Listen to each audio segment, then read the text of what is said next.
जय हिंद दोस्तों। साबूदाना की खीर अक्सर हम व्रत में ही बनाते हैं क्योंकि लोग कम ही इसको पसंद करते हैं, लेकिन आज मैं आपको ऐसा तरीका बताऊंगी कि आपको विश्वास ही नहीं होगा कि ये साबूदाना की खीर है। इतनी टेस्टी बनेगी कि आप हर बार इसको ही बनाएंगे, तो वीडियो को पूरा जरूर देखिएगा। तो खीर बनाने के लिए मैंने यहाँ पर ले लिया है एक पैन और उसमें डाला है 1 टेबल स्पून घी। इसमें हम सबसे पहले ड्राई फ्रूट्स को रोस्ट कर लेंगे। तो यहाँ पर लिया है मैंने कुछ बादाम, थोड़े से काजू, थोड़े से पिस्ता, कुछ किशमिश और मखाना, और साथ में ले ली है थोड़ी सी चिरौंजी। इन सभी चीजों को हम घी में थोड़ा सा फ्राई कर लेंगे। तो घी हमारा यहाँ पर गर्म हो चुका है, तो उसमें हम सबसे पहले डाल देंगे काजू, बादाम और मखाना, क्योंकि ये थोड़ा सा टाइम लेता है भुनने में, इसीलिए पहले हम इनको फ्राई कर लेंगे। बाद में हम जो ड्राई फ्रूट्स हैं उनको भी इसी में ऐड करके 1 मिनट के लिए और फ्राई कर लेंगे।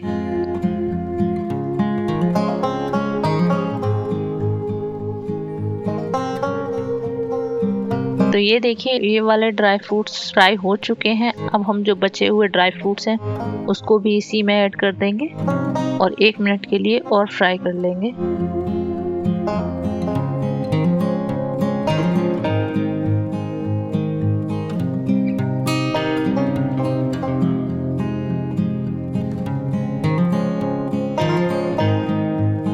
तो ये देखिए, यहाँ पर आप देख सकते हैं सारी चीज़ें अच्छे से फ्राई हो गई हैं, हल्का हल्का सा इनके ऊपर कलर आ गया है। तो अब मैंने इनको बाहर निकाल लिया है। अब एक पैन में मैंने लिया है 1 बड़ा चम्मच भर के घी, और ये थोड़ा सा पिघल जाएगा तो हम उसमें डालेंगे अपने भिगोए हुए साबूदाने, जो कि 2 घंटे पहले भिगोकर रख दिए थे। तो ये देखिए दोस्तों, यही एक खास ट्रिक है जिससे कि आपके साबूदाना की खीर एकदम डिफरेंट बनेगी। जैसे कि आप पहले बनाते थे उससे बिल्कुल ही अलग बनेगी, ना कोई चिपचिपापन, एकदम क्रीमी और टेस्टी बनती है। तो टिप नंबर 1 ये है दोस्तों कि जब हम साबूदाने को सबसे पहले वॉश करेंगे तो उसको 2 से 3 बार हमें वॉश करना है, जिससे कि उसका सारा स्टार्च निकल जाए। उसके बाद अगर हमने आधा कप साबूदाना लिया है तो आधा कप से कम पानी में उसको भिगो कर रखेंगे। ज्यादा पानी में भिगोएंगे नहीं, क्योंकि इससे जो है साबूदाना ज्यादा पानी एब्जॉर्ब कर लेगा और वो चिपचिपा हो जाएगा।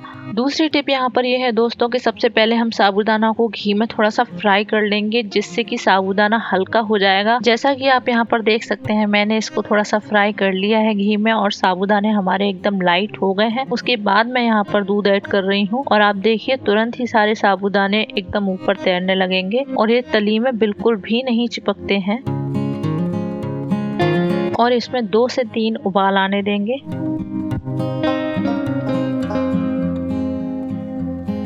तो ये देखिए, आप देख पा रहे होंगे सारे साबूदाने हमारे जो है ऊपर तैरने लगे हैं, एकदम हल्के हो गए हैं, क्योंकि हमने पहले इनको भिगोया था, उसके बाद घी में भी फ्राई किया था। इसकी वजह से ये खीर बनने में भी बहुत कम समय लेती है और जल्दी ही बनकर तैयार हो जाती है।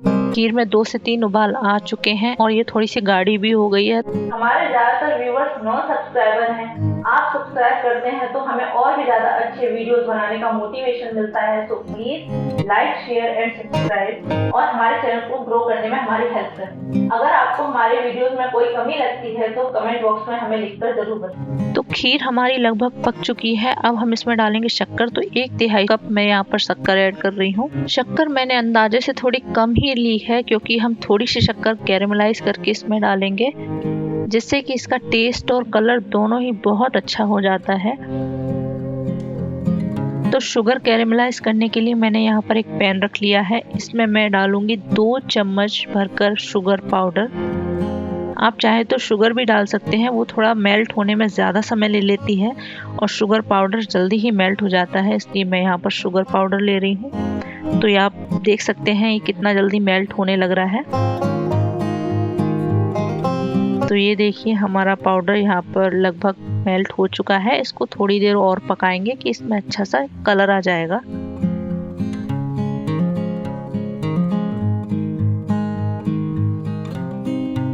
तो ये देखिए, शुगर हमारी कैरेमलाइज हो गई है और मैंने इसको खीर में डाल दिया है। अब आप देख सकते हैं इसका कलर खीर का कितना बढ़िया हो गया है। और शुगर कैरेमलाइज डालने से इसका टेस्ट भी बहुत अच्छा आता है। आप एक बार इस तरीके से डालकर देखिए, आपको पता चलेगा ये बहुत ज़्यादा टेस्टी हो जाती है। अब इसको अच्छे से हम मिक्स कर लेंगे। अब मैं यहाँ पर डाल दूंगी ड्राई फ्रूट्स जो हमने फ्राई करके रखे हुए थे पहले, और 1 मिनट के लिए हम इसमें उबाल आने देंगे।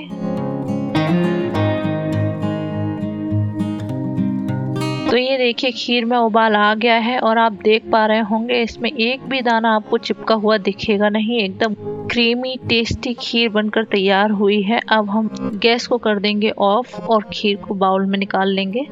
तो ये देखिए दोस्तों हमारी खीर बिल्कुल बनकर तैयार है। आप चाहे तो इसे गर्मा गर्म ही सर्व कर सकते हैं, नहीं तो इसको 3-4 घंटे फ्रिज में रखने के बाद इसको खाएंगे तो ये बहुत टेस्टी लगती है। आप भी इसी तरीके से अपने घर पर जरूर बनाएं, ये आपको भी बहुत ही अच्छी लगेगी। आपको हमारी वीडियो कैसी लगी कमेंट बॉक्स में जरूर लिखकर बताएं और हमारी वीडियो को लाइक और शेयर करना ना भूलें। तो मिलते हैं एक नई रेसिपी के साथ। जय हिंद दोस्तों।